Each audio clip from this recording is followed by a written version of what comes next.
Bharatiya Janata party के माध्यम से ये जो जन सुनवाई की जो है उसमें छोटे से छोटे कार्यकर्ता को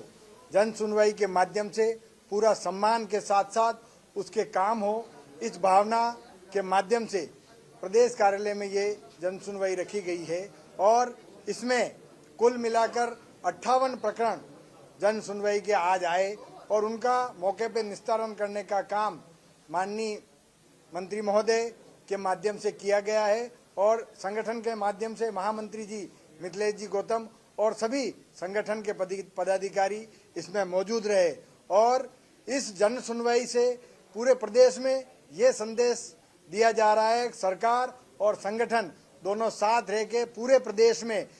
जनता की भावना के साथ जन सुनवाई करके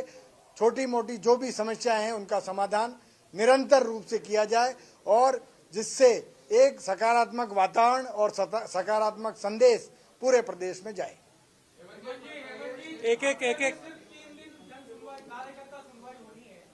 और आज आप भी और मंत्री सुमित गोदारा जी भी लेट आए हैं, तो आपको नहीं लग रहा कि 3 ही दिन कार्यकर्ता सुनवाई होनी है, समय पे आना चाहिए मंत्रियों को जिससे कार्यकर्ताओं को ज्यादा सुना जा सके?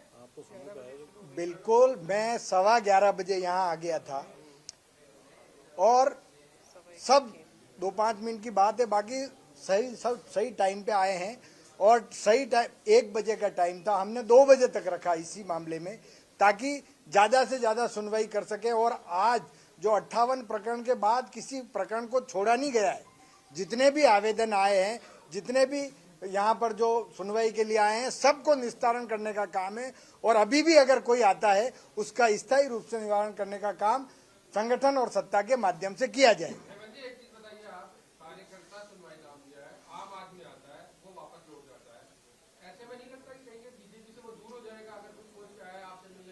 देखो, यहाँ कार्यालय में जो व्यवस्था है उसके माध्यम से सत्ता और हम मंत्रियों को जो निर्देशित किया गया है वो कर रहे हैं। भविष्य में इस बारे में क्या मंथन होके क्या नया चीज निकलेगी उसका काम भविष्य में कर। आपने जो कहा है इस बारे में भी विचार करके भविष्य में निर्णय लिया जाएगा।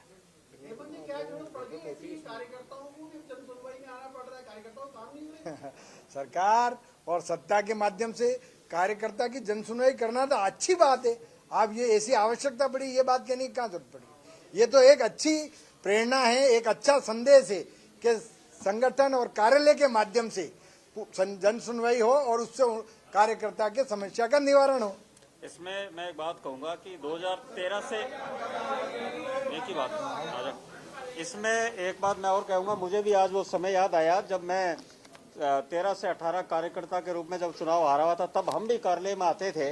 और ग्रामवासियों के साथ आते थे, क्षेत्रवासियों के साथ आते थे और काम कराते थे और बहुत लाभ मिलता है। और जैसे आपने कहा कि कार्यकर्ताओं की सुनाई के लिए क्यों आना पड़े, कुछ काम ऐसे होते हैं जो आपको जयपुर के माध्यम से ही होते हैं विकास कार्य, उसका जब हम पार्टी कार्यालय का पूरा उपयोग करते हैं तो क्षेत्र में विकास होते हैं, तेज गति से काम होते हैं और जो कार्यकर्ता आता है उसको लगता है कि हाँ मैं प्रदेश कार्यालय गया, वहां मेरे माननीय मंत्रियों द्वारा जन सुनवाई की गई और न सिर्फ जन सुनवाई की गई, जब वो काम पूरा होता है तो उससे बड़ा गौरवान्वित महसूस होता है और वो लगातार कार्यालय आता रहता है कि हाँ कार्यालय जाने से काम होते हैं और हर जगह होते हैं काम। जैसे आपने प्रश्न पूछा कि आम व्यक्ति काम दे सकता है, तो हर मंत्री की जन सुनवाई सुबह घर 9 से 11 लगातार चल रही है हर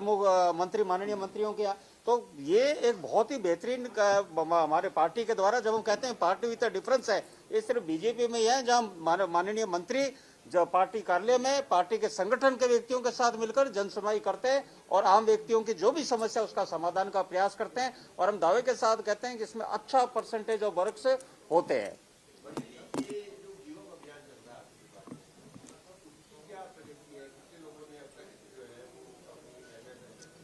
देखिए, इसमें हम एक अभी 31 तक है प्रेस कॉन्फ्रेंस और करके आपको उसकी वाकई डिटेल देंगे, पर आज दिनांक तक 53 लाख लोग व्यक्तियों द्वारा गिवअप किया जा चुका है और 27 लाख लोगों द्वारा ई-केवाईसी नहीं कराना, यानी 80 लाख लोगों द्वारा 4 करोड़ 46 लाख के लगभग 18.5% व्यक्तियों द्वारा पिछले 14 महीनों में स्वेच्छा से इस एनएफएसए का लाभ छोड़ा गया। ये अपने आप में बड़ा आंकड़ा है और भारत में माननीय भजनलाल शर्मा जी मुख्यमंत्री जी के नेतृत्व में ये काम हुआ। हम दावे के साथ कहते हैं देश में या तो माननीय प्रधानमंत्री जी द्वारा गिवअप सिलेंडर अभियान चालू किया गया या दूसरा भारत में कहीं ऐसा अभियान चला गया तो राजस्थान में माननीय भजनलाल शर्मा जी के नेतृत्व में यह अभियान चला गया। आपने ये बात की नए 72 लाख जुड़े और आज के दिनांक में भी हमारे पास 11 लाख रिक्त स्थान है, जो कि पहली बार और शायद ही देश में किसी प्रदेश में ऐसा होगा कि एनएफएसए में रिक्त स्थान है और पोर्टल पूरे टाइम चालू है। नई एप्लीकेशंस भी लगातार आ रही है, उनका डिस्पोजल्स भी हो रहा है और हम गर्व के साथ कह रहे हैं कि विकसित राजस्थान, विकसित भारत की दिशा में राजस्थान बढ़ रहा है। सर, अरावली को लेकर सुप्रीम कोर्ट का फैसला बीजेपी सरकार के लिए सेटबैक है क्या? क्योंकि आपने जो कोशिश की उस पर रोक लगा दी। देखिए, आप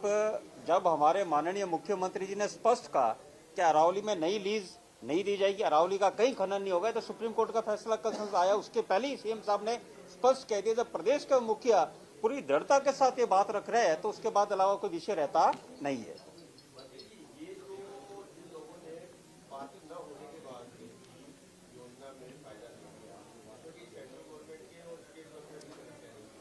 देखिए एम्प्लॉइज तो रहे नहीं, ये तो ज्यादातर 4 व्हीलर्स वाले और बहुत से ऐसा वसूली नहीं, मैं दावे के साथ कहता हूं कम से कम 50 से 60% ऐसे लोग हैं जिन्होंने स्वेच्छा से जब ये अभियान चलाया उन्होंने अभियान के मार्फत गिव अप